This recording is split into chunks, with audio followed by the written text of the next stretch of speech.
ఎందరో మహానుభావులు అందరికీ నాయక వందనములు. ఈరోజు మనము పారిభాషిక పదాల గురించి తెలుసుకుందాము. ఇది మనకి వ్యాకరణంలో సంబంధించినదండి. ఇందులో ద్విత్వం, సంయుక్తం, ఔష విభక్తికాలు, ఆమ్రేడితం కలదు. ద్విత్వం అంటే ఏంటి? ఒక విధమైన రెండు హల్లులు కలయికని ద్విత్వం అంటారు. అంటే చూడండి, కాకి కావత్తు, తాకి తావత్తు, వాకి వావత్తు కలదు. ఇక్కడ అక్క, చొక్క, అత్త, అవ్వ అనేసి మొదలగున్నవి. సంయుక్తం అంటే రెండు వేర్వేరు హల్లులు కలయికనే సంయుక్తం అంటారు. అంటే వాకి యావత్తు, దాకి మావత్తు, రూకి యావత్తు, దూకి రావత్తు కలదండి. ఇక్కడ నవ్య, పద్మ, సూర్యుడు, రుద్రుడు మొదలగునవి.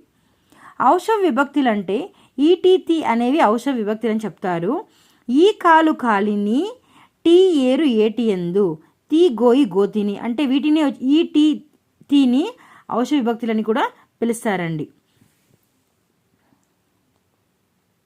ఆమ్రేడితం ద్విరుక్తం యొక్క పరరూపం ఆమ్రేడితం.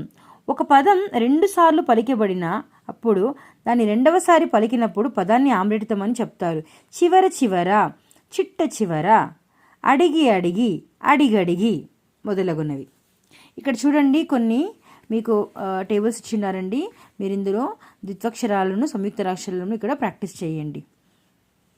థ్యాంక్ యూ, ధన్యవాదములు.